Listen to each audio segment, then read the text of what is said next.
Song leader, terima kasih buat singer, terima kasih buat pemain musik yang sudah melayani Tuhan.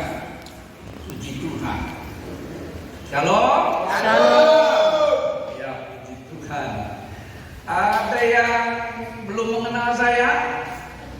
Angkat tangan yang belum mengenal saya. Sudah semua? Ya. Oke.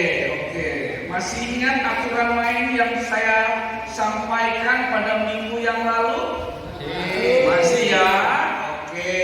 Yang pertama, kalau saya khotbah, ya saya tanya saudara jawab. Itu permainan yang setiap kali saya khotbah saya buat aturan main, ya kan? Yang kedua, saudara, kalau saya perintahkan maju, amin. Yang ketiga, kalau saya khotbah jangan tidur. Iya. Tapi kalau hari ini saudara mau tidur, monggo. Tapi kalau kolektor bangun ya. Jangan pura-pura tidur. Iya. Puji Tuhan. Sebab ada jemaat yang dari khotbah sampai kolektor tidur terus. Oke. Nah, pagi hari ini kita buka sama-sama Alkitab saudara di dalam kitab Ibrani pasal 12. Buka kitab Ibrani pasal 12 ayat 5 sampai dengan ayat 14. Ibrani 12 ayat 5 sampai dengan ayat 14. Kita baca ayat ini secara bergantian. Saya baca ayat ke-5, saudara baca ayat ke-6 dan seterusnya. Kita akan baca ayat ini secara bergantian. Saya berharap Tuhan tolong saya untuk bisa menjabarkan ayat demi ayat, sehingga kita bisa mengeksegese, menarik keluar makna yang terkandung dari ayat tiap ayat. Amin, saudara. Oke. Demikian firman Tuhan. Dan sudah lupakah kamu akan nasihat yang berbicara kepada kamu seperti kepada anak-anak? Hai anakku, janganlah anggap enteng didikan Tuhan, dan janganlah putus asa apabila engkau diperingatkannya, karena Tuhan mengajar orang yang dikasihinya, dan Dia menyiksa orang yang diakuinya sebagai anak. Jika kamu harus menanggung ganjaran, Allah memperlakukan kamu seperti anak. Di manakah terdapat anak yang tidak dihajar oleh ayahnya? Tetapi jika kamu bebas dari ganjaran yang harus diderita setiap orang, maka kamu bukanlah anak, tetapi anak-anak gampang. Selanjutnya dari ayat kita yang sebenarnya, kita beroleh ganjaran dan mereka kita hormati. Kalau demikian ganjaran dan kalau demikian, bukankah kita harus lebih taat kepada Bapa segala roh supaya kita boleh hidup? Sebab mereka mendidik kita dalam waktu yang pendek sesuai dengan apa yang mereka anggap baik. Tetapi Dia mengajar kita untuk kebaikan kita, supaya kita boleh bagian dalam kekudusannya. Memang tiap-tiap ganjaran pada waktu ia diberikan tidak mendatangkan sukacita, tetapi duka cita. Tetapi kemudian ia menghasilkan buah kebenaran yang memberikan damai sejahtera kepada mereka yang dilatih olehnya. Sebab itu, kuatkanlah tangan yang lemah dan lutut yang goyah. Dan luruskanlah jalan bagi kakimu, sehingga yang pincang jangan terpelecot, tetapi menjadi sembuh. Berusaha hidup damai dengan semua orang dan jangan berdosa. Sebab tanpa dosa tidak dapat orang melihat Tuhan. Puji Tuhan, haleluya. Ya, dari Ibrani pasal 12 ayat 5 sampai dengan ayat 14 ini, maka firman Tuhan kuberi judul respon masuk dalam didikan Tuhan. Apa saudara? Respon masuk dalam didikan Tuhan. Ya, respon masuk dalam didikan Tuhan. Nah, saat ini adalah saat di mana Tuhan sedang menanti. Saudara tahu menanti? Ditampah. Jadi kalau ada orang sedang menampi beras, menampi gabah, maka di dalam beras itu ada gabah dan ada batu kerikil yang harus disingkirkan, dibuang. Jadi dia harus ditampi, dia harus ditampak, diayak. Nah, saat ini adalah saat di mana Tuhan sedang menampi gerejanya. Ya, ditampi, dipisahkan supaya kita layak, supaya kita berkenan untuk melayani Tuhan, karena ini adalah akhir zaman. Karena itu kalau kita lihat di dalam Ibrani pasal 12 ayatnya yang kelima tadi dikatakan, dan sudah lupakah kamu akan nasihat yang berbicara kepada kamu seperti kepada anak-anak? Hai anakku, janganlah anggap enteng didikan Tuhan, dan janganlah putus asa apabila engkau diperingatkannya. Jadi respon yang pertama adalah, saudara, di sini kita akan melihat bahwa yang pertama, jangan lari, jangan berontak. Amin, saudara. Ya, ucapkan sama-sama dengan saya. Lihat saya, ucapkan sama-sama dengan saya. Waktu saya bertobat,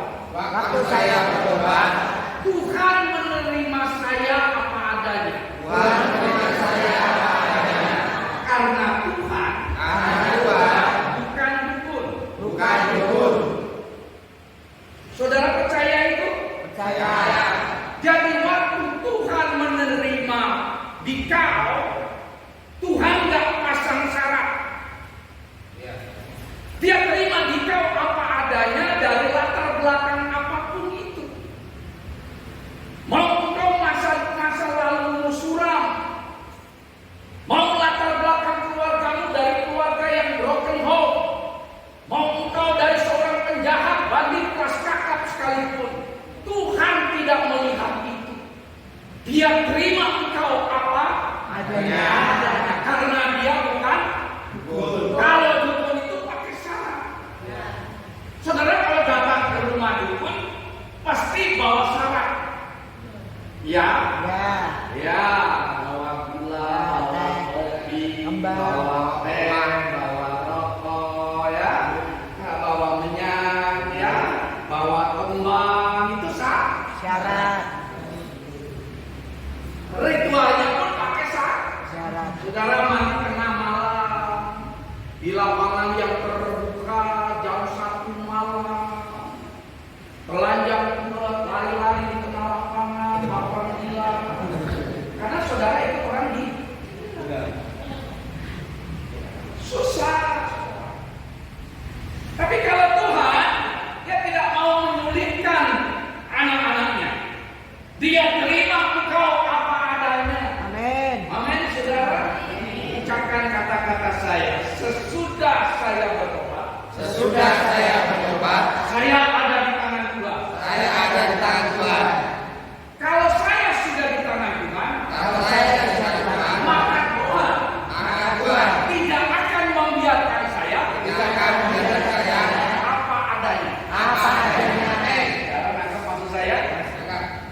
Dia engkau berada di tangan Tuhan, dipegang oleh Tuhan. Tuhan tidak mau engkau jadi apa adanya.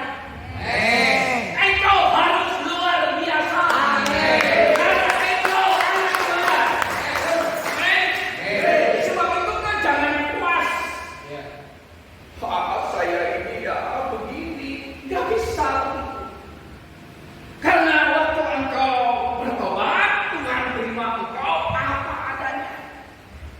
Tapi setelah engkau berada di tangan Tuhan, engkau bukan lagi menjadi apa adanya, tetapi engkau harus berubah. Karena engkau lahir baru, ciptaan yang baru, manusia lama sudah dikubur. Engkau masuk dalam penciptaan yang baru, yaitu manusia yang baru, yang masuk dalam program Allah yang baru, yaitu untuk menceritakan perbuatan-perbuatan Allah yang besar dan ajaib itu. Amin. Amin. Ya, itulah tujuan Allah memanggil saudara dan saya. Saya punya pulpen. Pulpen ini gambar contoh. Pulpen ini adalah gambaran kau dan saya. Oke, dirimu dan saya. Pulpen ini harganya berapa sih? Halo? 10.000. Pulpen ini kalau izin Pak Martin adikku, tak kasih buat contoh saja, biar paham. Kalau pulpen ini di tangan adikku yang namanya Martin, lalu kemudian Martin pegang pulpen ini, lalu kemudian Martin berkata, siapa jemaat GBI Hosana yang mau pulpen ini saya lelang dengan harga 500.000 saja. Apakah ada yang mau? Ini orang gila yang mau. Pulpen 10.000 dia jual 500. Betul saudara? Ya. Sekarang kita balik. Bagaimana kalau Tuhan Yesus benar-benar hadir di gereja GBI Hosana, kalau dia pegang pulpen ini, kalau dia berkata, siapa yang mau beli pulpen ini, saya harga 1 juta. Banyak yang mau? Kenapa? Yang jual Tuhan Yesus. Kenapa?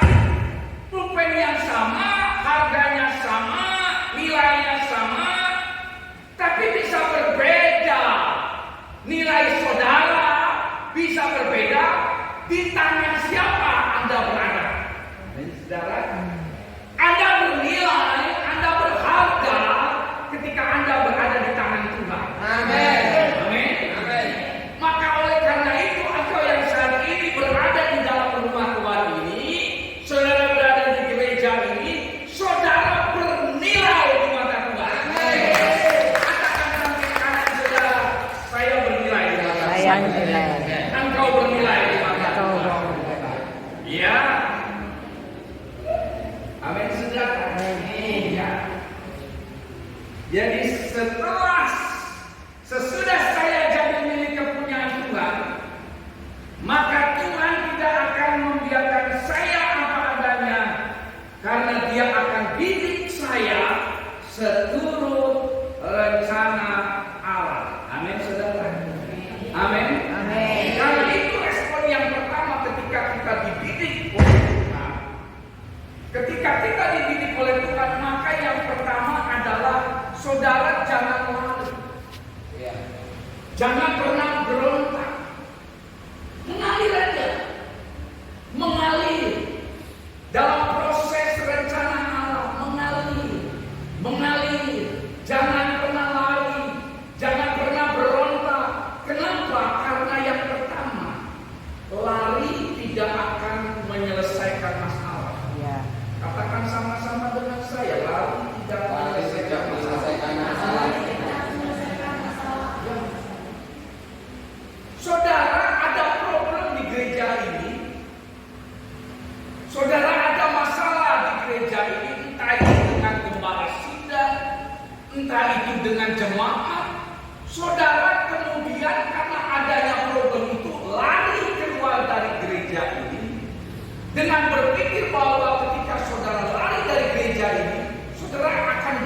dari masalah. Itu hal yang keliru. Saudara boleh pindah ke gereja yang lain, saudara pasti akan menemukan masalah yang sama. Amin, saudara. Ya. Saudara nggak akan bisa keluar dari masalah. Yang ada adalah hadapi masalah. Jangan pernah memberontak.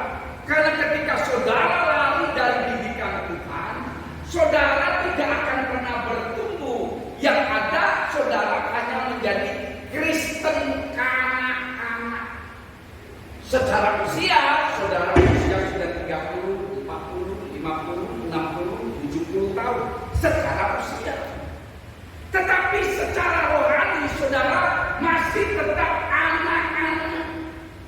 Kenapa? Karena saudara setiap ada problem, setiap ada masalah, saudara berontak. Sehingga kekristenan saudara adalah kekristenan yang selalu berorientasi kepada dunia. Tapi orang Kristen yang berorientasi kepada rohani, kepada firman Allah, dia akan menuju pada kedewasaan. Jadi waktu dia terima problem, waktu dia terima masalah, datang ke dalam kehidupannya, maka dia langsung connect kepada firman Allah. Apa itu? Roma 8 ayat 28. Roma 8 ayat 28 dikatakan apa?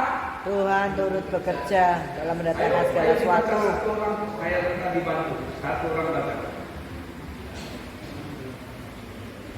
Kita tahu sekarang bahwa Allah Dengar konsep potong-potong benar. Kita tahu apa?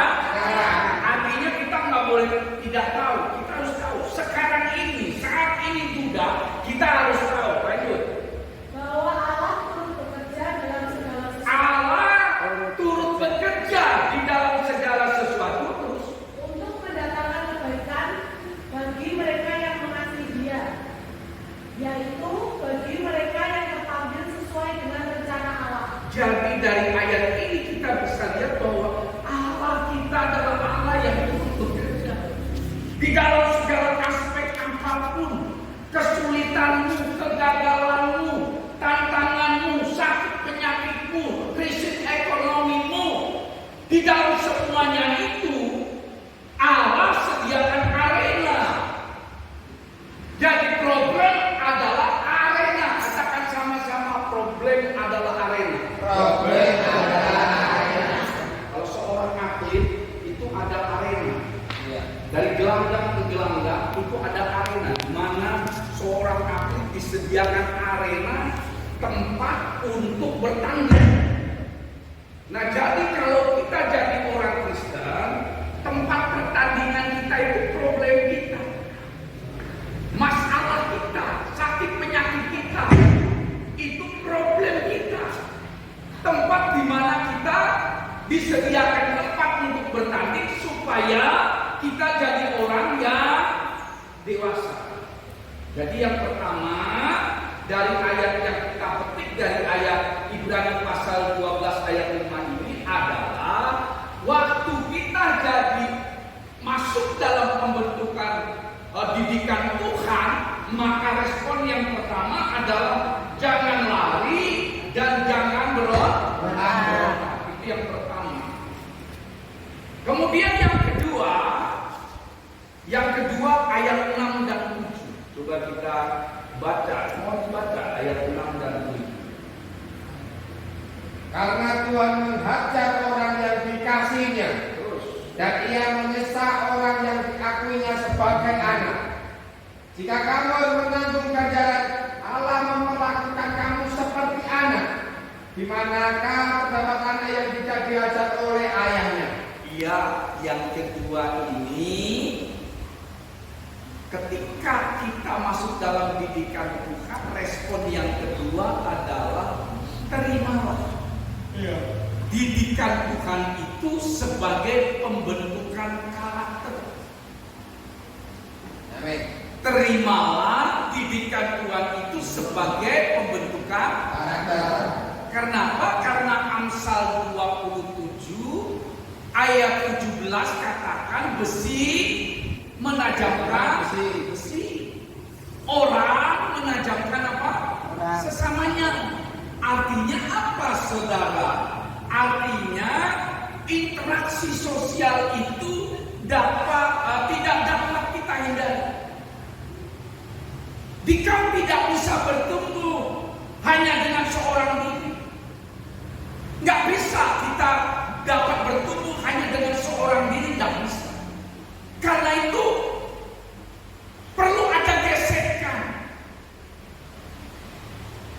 Saudara nangkap maksud saya? Besi menajamkan besi. Jadi kalau saudara punya pisau yang tumpul, tidak tajam, maka perlu ada besi yang lain untuk mengasah. Maka waktu diasah besi dengan besi, dia supaya jadi tajam. Saudara nangkap maksud saya? Ya. Artinya kalau saudara mau bertumbuh dalam satu pertumbuhan kedewasaan rohani, maka di situ Tuhan sediakan arena manusia-manusia yang lain yang ada di sekitar kita untuk bergesekan. Dan orang yang paling bisa menyakiti hati kita adalah orang yang terdekat dengan kita.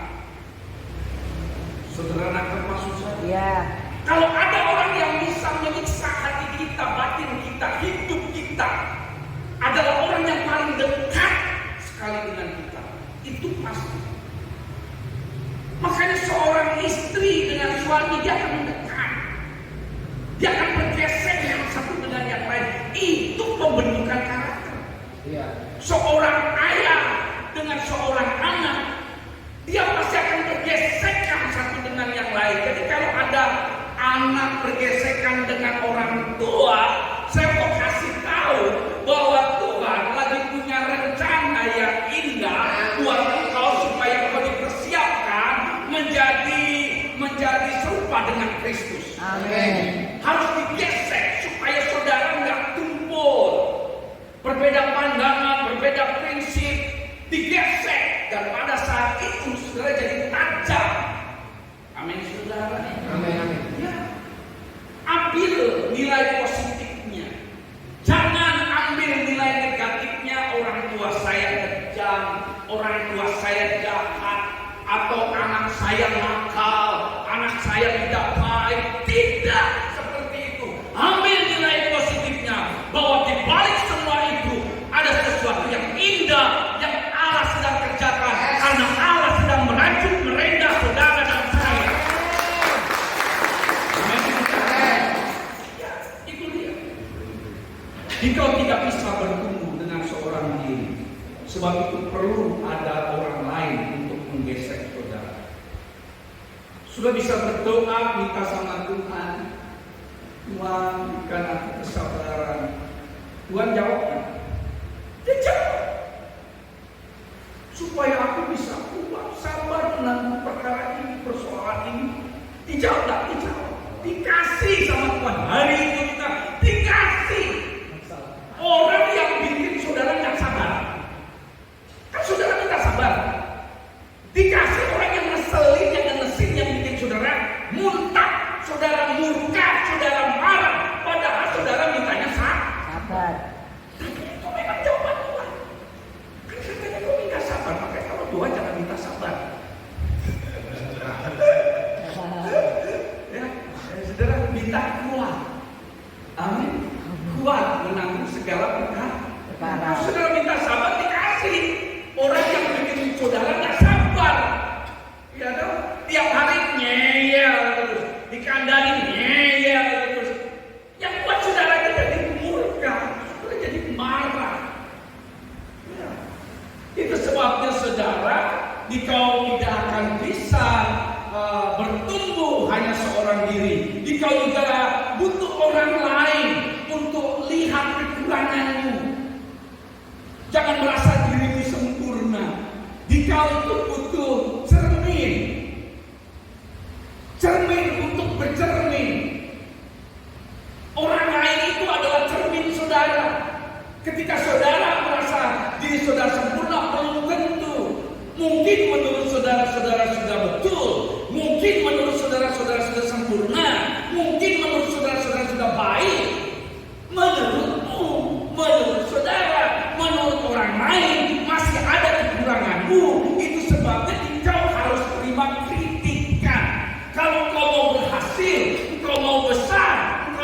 dipakai Tuhan, engkau harus bersedia, berlapang dada, berjuang besar, terima kritikan itu sebagai arena pembentukan karakter supaya engkau serupa, segambar seperti Kristus. Amin. Amin, saudara. Amin. Disinilah pentingnya spion. Saudara naik mobil, naik motor, ya pasti punya spion. Spion kanan, spion kiri. Kalau dia mobil ada spion tengah. Spion itu bisa melihat ada debt collector nggak di belakang. Bisa ngintip tuh. Oh, debt collectornya di sebelah mana? Kiri apa kanan nih? Bisa lihat. Spion tengah. Supaya tujuannya dengan spion itu saudara dapat dibantu, diberikan kemudahan, saudara bisa lebih waspada, saudara bisa lebih hati-hati. Itu namanya cermin. Jadi kalau saudara pengen bertumbuh, saudara butuh cermin, butuh orang lain sebagai cermin saudara, mengkoreksi saudara, mengintrospeksi saudara, supaya saudara itu bisa bertumbuh secara dewasa. Amin. Suami istri juga begitu.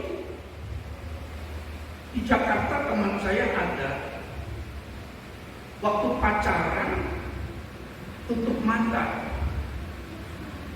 Ini kan kadang-kadang kita ini gimana ya, salah. Seharusnya waktu masa pacaran buka mata. Kalau sudah jadi suami istri itu harus tutup mata. Segala kekurangan istrimu, suamimu ya ditutup, udah dia terima itu jodoh. Waktu pacaran buka matamu lebar-lebar, iya kan? Jangan cuma lihat doang wajah ganteng. Begitu masuk dalam pernikahan, kamu tersakiti lahir dan batin, iya kan saudara? Maka kalau kita waktu masa pacaran, kita itu buka mata lebar-lebar untuk kita tahu, kita mengenal siapa pasangan kita yang akan dijadikan imam dalam rumah tangga kita. Amin, saudara. Nah, ini masuk dalam pernikahan problem. Yang satu istrinya kalau tidur tidak terbiasa kalau lampunya itu dimatiin, maunya terang. Si suami dari kecil dididik orang lain nggak biasa kalau lampunya dimatiin, lampunya terang. Gimana solusinya? Problem nggak? Istri pengennya terang, lampunya nyala kalau tidur. Si suami pengennya gelap. Terus gimana? Bisa kamar kan? Bagus nggak? Matanya ditutupi, mata Iya, istri. problem. Maka biasanya itu duduk makan. Iya. Tapi itu apa? Yang suami tidurnya ngorok, istri nggak biasa dengar suara mendengkur, pengennya sunyi, senyap, ini suaminya ngorok kayak kereta api, kayak gerobak patah, kayak bajai bajuri.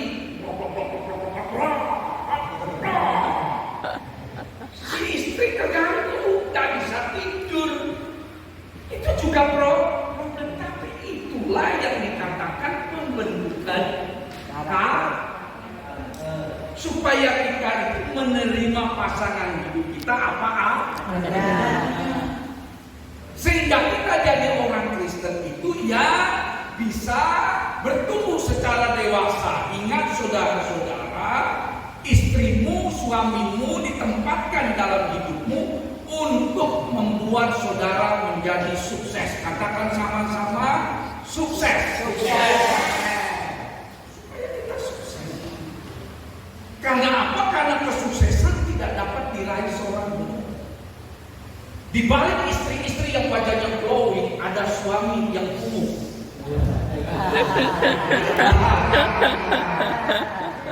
Istri kan skincare, salon, suaminya pembangunan,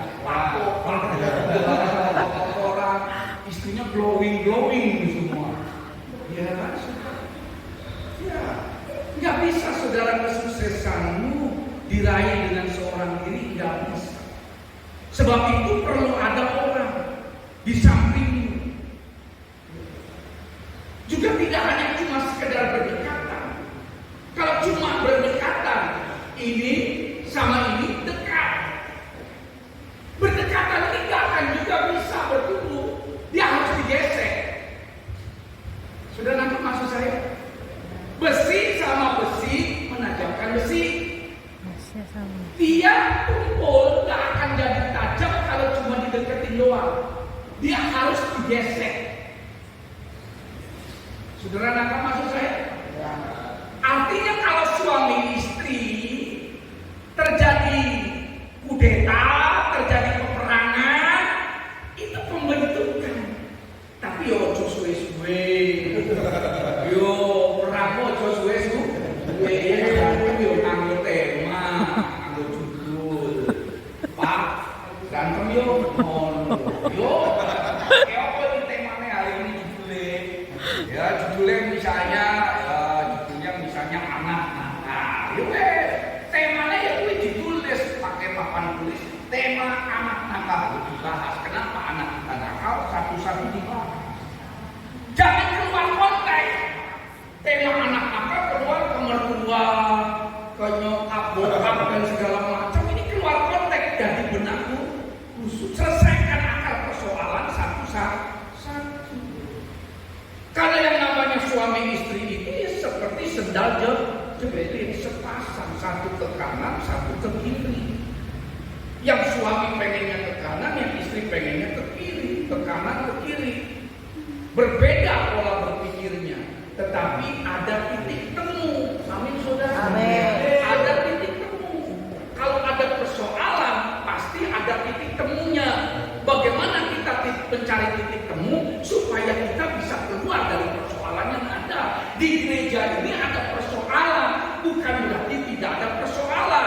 Ada persoalan, ada perbedaan pendapat, ada perbedaan penafsiran, ada perbedaan keinginan. Boleh itu supaya gerejanya sehat. Amin. Tetapi yang tidak boleh kalau gereja ini pecah, berantakan, pekerjaan Tuhan dirugikan. Ya. Itu berarti yang menang setan, yang menang iblis. Kalau yang menang Yesus, maka ada titik temu, ada solusi, ada jalan keluar, maka nama Tuhan dipermuliakan.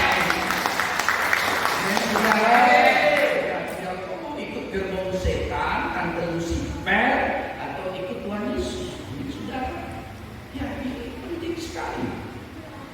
Oleh karena itu saudara, waktu kita, saya ingatkan kembali, waktu kita masuk dalam proses pembentukan karakter, yang pertama, saya ingatkan kembali, jangan berontak. Ya, jangan berontak. Kita nyerah aja deh. Enak loh kalau nyerah. Kita nggak ngelawan arus. Oh kita di lautan lawan ombak, capek nggak? Capek nggak kan? Kalau kita ikuti ombak, sampai ke tepian nggak? Sampai.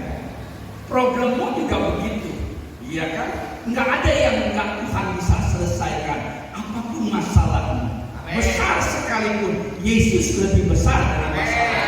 Dia dahulu, sekarang sampai selama-lamanya tidak pernah berubah. Dia akan rubah persoalanmu yang besar itu menjadi kecil. Jadi jangan enteng didikan Tuhan, jangan remehkan didikan Tuhan. Dengan cara saudara jangan lari dari didikan Tuhan, jangan berontak. Kemudian yang kedua, terima pembentukan karakter itu. Kemudian yang ketiga, Ibrani 12 ayat 9. Respon yang ketiga, Ibrani 12 ayat 9. Selanjutnya, dari ayat kita yang sebenarnya, kita akan punya orang tua kandung. Di bumi ini kita punya bapak dan ibu, orang tua kita yang sebenarnya. Kita ini beroleh ganjaran, dan mereka itu kita hormati. Kalau demikian, bukankah kita harus lebih taat kepada Bapa segala roh supaya kita boleh hidup? Artinya apa dari ayat ini? Tuhan mau kita jadi anak yang lebih taat. Katakan sama-sama, lebih taat. Amin. Jadi waktu kita dibentuk oleh Tuhan, responnya dari problem-problem yang ada yang terjadi di gereja ini, Tuhan cuma satu pengennya adalah saudara yang udah taat dijadikan lebih taat lagi. Amin. Amin. Engkau udah taat dengan pemimpin otoritasmu, engkau sudah taat, tapi Tuhan mau engkau lebih lagi, tunduk lagi terhadap otoritas yang tertinggi. Tuhan mau engkau lebih taat lagi. Amin, saudara. Ya, ikuti kata-kata saya. Ketaatan itu penting. Ketaatan itu penting. Kalau kita taat, semua resiko Tuhan yang tanggung. Tuhan yang tanggung. Amin, saudara. Amin. Yakin? Yakin. Kalau kita taat, resiko Tuhan yang tanggung. Iya. Sekarang saya mau kasih resiko buat saudara. Nah, ini ujian. Saya senang kasih ujian. Bayu sini, Bayu. Ayu sini. Ayo bicara Maju. kecil, bicara Ya, kecil. Ayu besar. Sini. Besar. Maju. Saya kasih ilustrasi. Jemaat harus dikasih ilustrasi. Ya. Ya kan? Kasih ilustrasi. Ambilkan tisu itu. Semua tisu. Oke, tisu. Ini tisu. Saya minta Mbak Ayu, ini tisu saya ambil. Ya. Nah, sekarang dengan tisu yang Mbak Ayu ambil ini, saya perintahkan Mbak Ayu, anggap saya ini Tuhan. Ini ilustrasi, saya Tuhan berbicara kepada anak saya. Saya bisa mendidik engkau, saya bisa menyesal engkau, saya bisa menghajar engkau, saya juga mengasihi engkau. Hari ini engkau saya perintahkan kemari, maka engkau datang kepadaku. Dan hari ini aku ambil tisu dari tanganmu dan aku perintahkan engkau hari ini Tuhan umpama berbicara kepadamu, ini tisu, engkau belikan saya sate kambing 10 tusuk dengan tisu ini, pegang. Belikan ya? Berani nggak? Nggak berani. Itulah dia orang Kristen kayak gini. Kenapa dengan tisu dia saya kasih, suruh beli sate kambing 10 tusuk nggak berani? Karena logikanya main. Saudara nangkap maksud saya? Perintah Tuhan itu nggak masuk akal, nggak bisa diterima dengan akal sehat. Saya suruh beli sate kambing. Kalau Tuhan yang suruh hari ini, kau tetap tidak mau. Laku. Gak punya uang. Jawab. Saya kalau Tuhan yang suruh kamu beli sate kambing, kamu berani? Saya sudah pergi sekarang juga sedang beli dengan iman, berani? Saya kasih tahu katanya itu pasti inilah alasan manusia berargumen ketika mau dipakai Tuhan seseturut rencananya, maka akan ada argumen-argumen, alasan-alasan yang disampaikan. Sampai di sini suruh menangkap maksud saya. Ini ilustrasi. Tetapi tahukah saudara bahwa ketika Tuhan memerintahkan engkau, Dia tidak akan menyusahkan. Waktu Tuhan memerintahkan engkau, Tuhan tidak akan membuat engkau malu. Dia tidak akan mempermalukan engkau, karena Dia adalah Tuhan yang bertanggung jawab atas perbuatan tangannya. Amin. Sekarang kalau saya cerita lagi, berani nggak beli sate kambing ke sana? Saya tambahkan lagi dari sini. Berangkat beli sate kambing 10 tusuk. Berani? Dengan iman? Yakin? Berani? Berani? Gak berani. Sekarang kamu jawab misalnya, berani? Nah, buka tisu itu. Buka tisu itu. Sekarang buka tisu itu. Lalu kemudian kamu tunjukkan kepada jemaat di depan. Buka. Buka.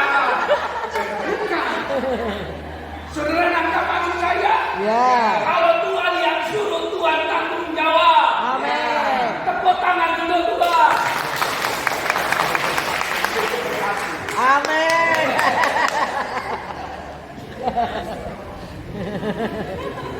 Oke, jemaat Tuhan.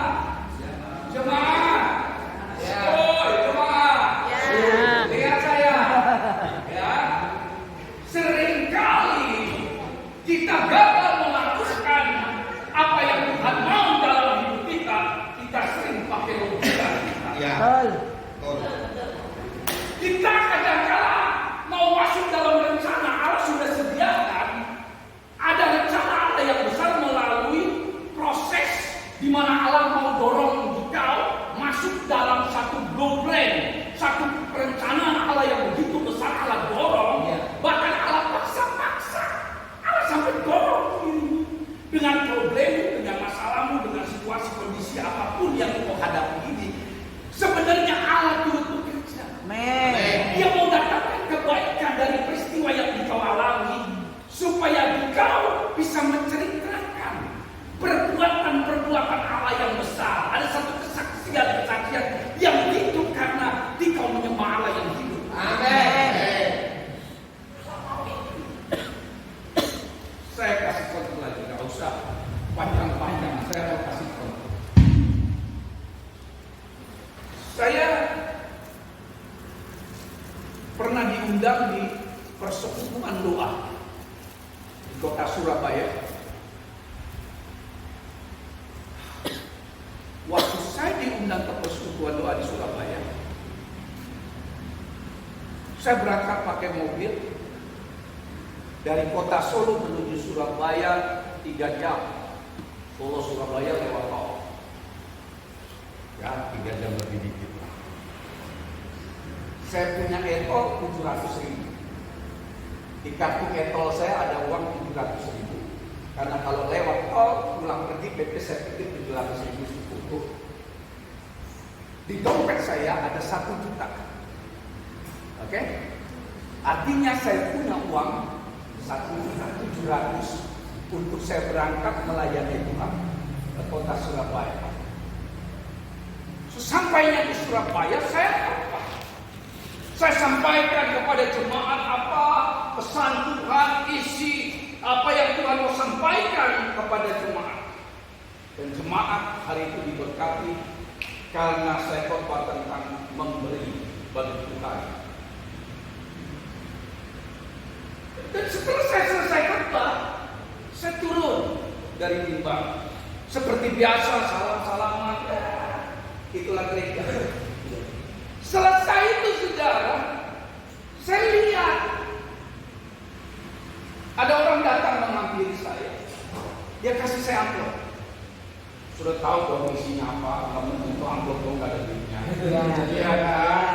Iya dong. Saya nggak pakai Twitter, tapi saya tahu amplop pasti ada duitnya. Saya emang nggak butuh amplop ya. Buat apa yang penting duitnya kan? Amplop keduluan kebanyak.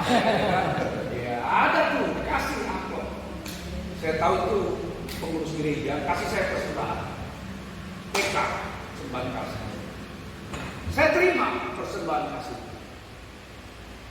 Di saat saya menerima itu Tuhan bicara di dalam hati saya. Bergejolak dalam hati saya, dia tanya, Sari, itu persembahan kasih milik siapa? Waduh. Bos yang ngomong gitu dia tanya, itu saya jawab, milikku Tuhan. Kalau itu milikku, lalu aku pakai, boleh enggak? Saya bilang ya silahkan ya, pakai aja ini punyamu. Aku dicomos semua, kacung kampret semua. Oke, kamu lihat di pojok sana ada seorang ibu. Saya lihat ada orang ibu di pojok sana pakai baju kuning. Dia nanya bukan ibu ini, maaf ya. Iya kan, ini satu baju kuning ya, baju kuning. Dia lagi nangis di pojok sudut, dia sedang menangis, dia sedang berdoa. Hari itu dia sedang nangis, dia sedang berdoa. Saya datang ke sana, lalu kemudian Tuhan bilang, berikan persembahan itu ke ibu itu. Saya harus taat dong. Iya nggak? Gampang dong. Orang Tuhan suruh taat, ya taat dong saya taat. Tapi waktu saya kasih persembahan itu, Tuhan tanya lagi, Sarip di dompetmu masih ada dulu enggak? Saya bilang masih Tuhan, berapa? 1 juta. Ambil semuanya, kasih dia, tahu mabok gua. Kalau engkau menjadi saya, apa yang engkau lakukan? Iya kan? Pilih amplop atau dua-duanya, ini semua suruh kasihkan. Semua amplop dikasihkan, isi dompet yang di dalam dompet 1 juta suruh kasihkan. Ini perintah Tuhan. Karena engkau habis khotbah tentang memberi, hari ini kau harus praktik menjadi pelaku firman. Jadikan firman itu menjadi firman Allah yang hidup dan berkemenangan. Lakukan itu. Dan saya lakukan. Tapi dalam hati saya, ini maaf ya manusiawi. Saya masih manusia yang suka seperti hidung. Ya. Saya bilang, Tuhan, ini kalau saya kasih oke aja Tuhan. Tapi gimana nanti kalau bensin saya bagaimana? Iya kan nggak lucu kalau saya dorong mobil sampai Solo kan sikilku pedot, ya kan? Iya, itu argumen manusia kita. Iya, itu yang terjadi dan saya alami itu. Tapi Tuhan bilang, yang bawa kau ke sini siapa? Engkau. Kalau engkau yang putus aku, maka aku Allah akan bertanggung jawab atasmu. Siap Tuhan. Langsung saya berkata, siap. Kau pasti siap. Siap akhirnya S-nya saya, I-nya ini, A-nya Allah, P-nya puas. Amin. Siap. Saya ini Allah puas. Dengan ketaatan kita lakukan itu supaya Allah kita puas. Puaskan hati Allah. Puaskan keinginan Allah. Biarlah suka-sukamu Tuhan. Mainkan Tuhan. Mainkan aja suka-sukalah. Saya lakukan. Saya beri semua buat ibu itu. Waktu saya beri, ibu itu rangkul saya. Dia nangis, teriak-teriak. Waduh, isi-isi. Semua dia teriak. Nah kan orang melihat semua. Dia bikin pendeta perkosa jemaat. Ya orang nggak tahu. Tapi hari itu terjadi, ya terjadilah. Lalu setelah itu aku berkata, biarlah kehendakmu jadi Tuhan. Aku pulang. Waktu aku pulang naik mobil, aku berjalan naik mobil dan di tengah jalan mataku tertuju pada speedometer di mana bensinku sudah mulai menipis. Aku mulai berkata kepada Tuhan, Tuhan maafkan.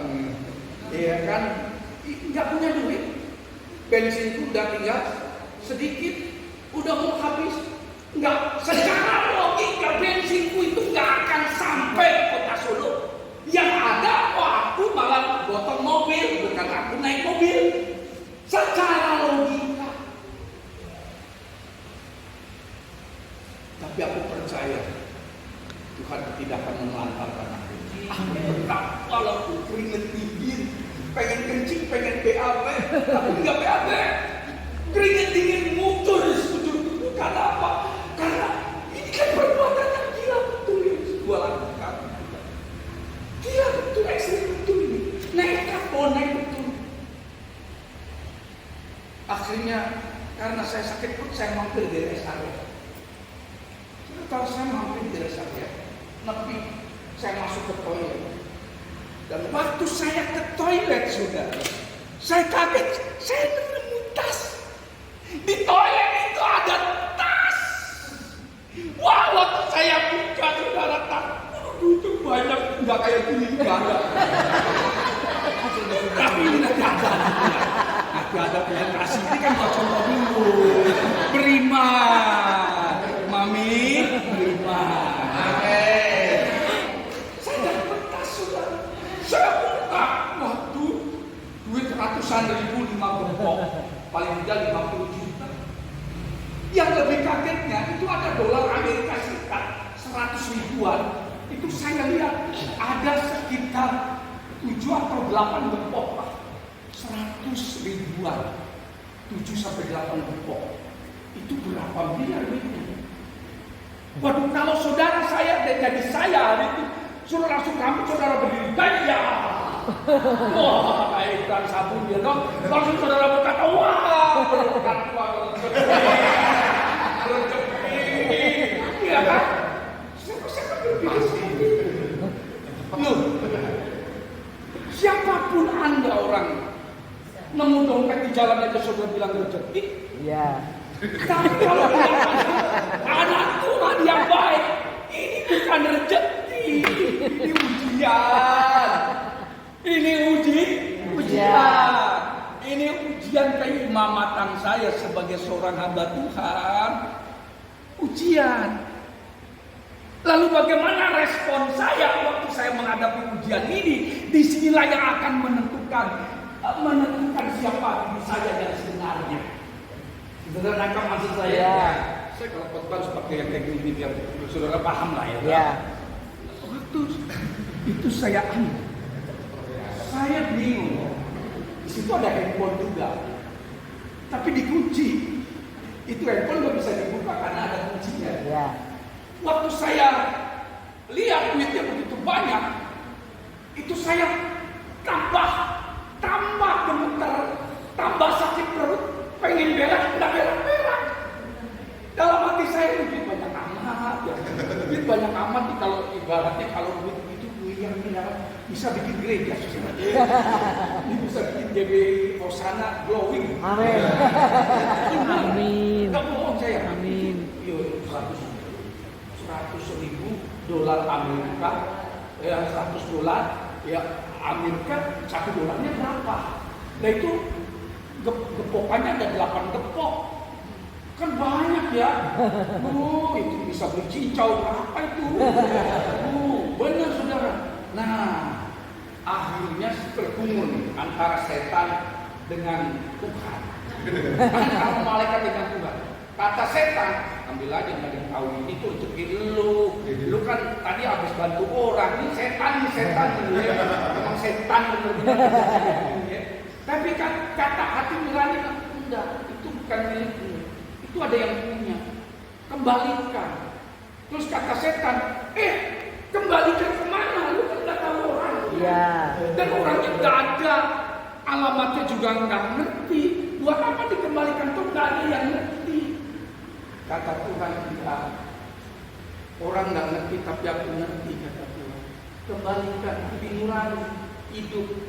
Terus akhirnya saya duduk, saya berdoa. Tiba-tiba teleponnya bunyi.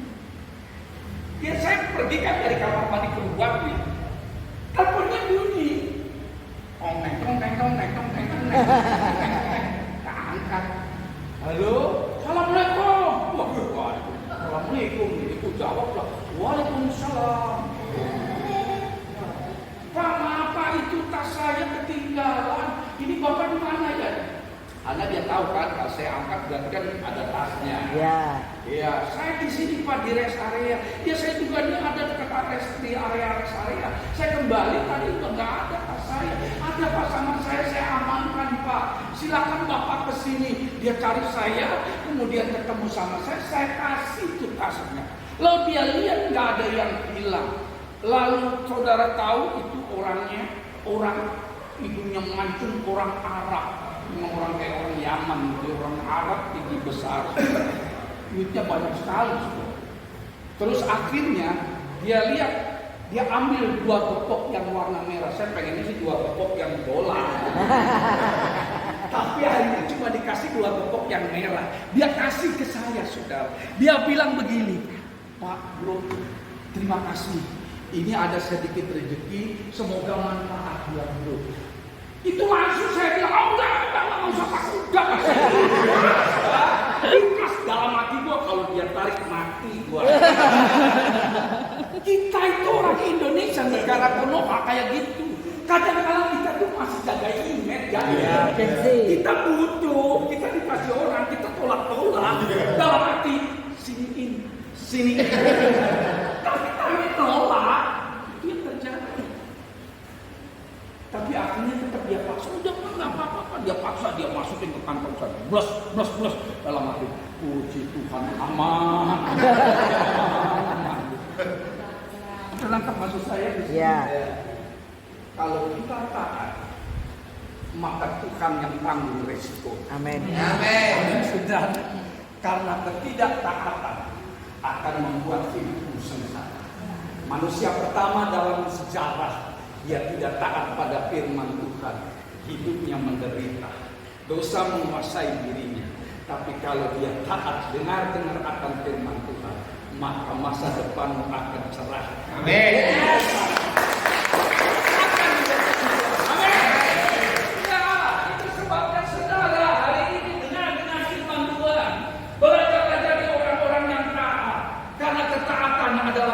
Saudara diberkati Tuhan. Tidak ada orang mendapatkan berkat pertolongan tanpa ketaatan. Amin saudara. Yang berikutnya Ibrani 12 ayat 12. Respon kita ya yang ketiga tadi supaya kita lebih taat lagi. Maka yang keempat Ibrani 12 ayat 12. Sebab itu apa saudara? Kuatkanlah tangan yang lemah dan apa? Yang goyah. Artinya ini bicara tentang satu keadaan, situasi, kondisi yang kita alami setelah mengalami proses, mengalami problema, romantika kehidupan yang menekan hidup kehidupan saudara, hutang-hutang saudara yang berjimun yang belum selesai, saudara jadi lemah, lutut saudara mulai goyah, ya disitulah saudara keadaannya, saudara dikuatkan. Amin. Amin saudara. Amin. Karena saudara perlu dikuatkan, maka ayat ini berbicara, marilah kita saling menguatkan satu dengan yang lainnya. Amin. Amin saudara. Jadi respon kita waktu dididik Tuhan, belajarlah untuk saling menguatkan. Yang kuat memberikan kekuatan pada yang lemah. Beri penghiburan. Amin saudara. Amin. Ya, ikuti kata-kata saya. Ikuti kata-kata saya. Kalau keluarga saya baik, gereja saya akan baik. Kalau gereja saya baik, maka kota saya akan baik. Kalau kota saya baik, maka bangsa saya akan baik. Kalau bangsa saya baik, maka negara saya akan baik. Amin saudara. Amin. Dimulai dari keluarga saudara. Amin. Amin. Mau jadi lebih baik? Amin. Mau jadi lebih baik? Amin. Saling menguatkan. Tidak saling menghakimi. Tidak saling menjelekkan. Tidak saling menjatuhkan. Tidak saling membunuh. Lidahmu tidak bertulang. Tapi ketika kau berbicara bisa bunuh orang, bisa sakitkan orang, dan bisa bunuh karakter orang lain.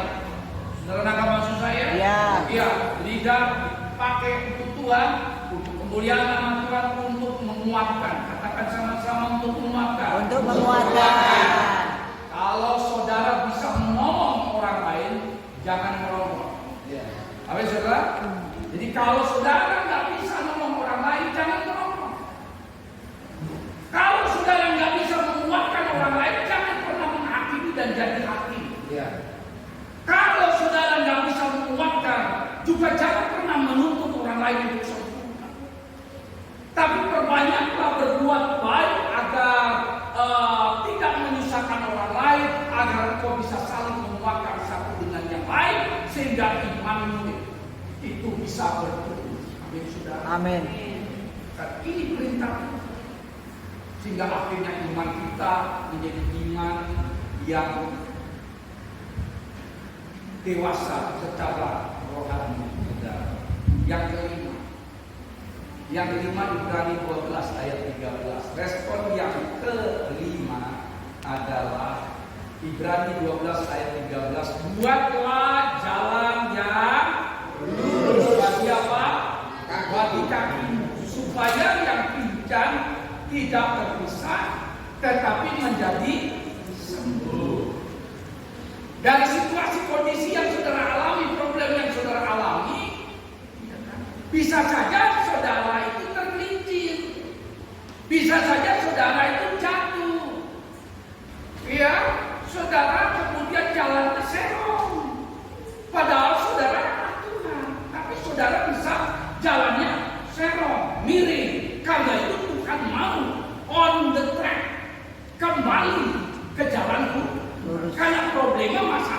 yang mengikuti kita responnya beda-beda.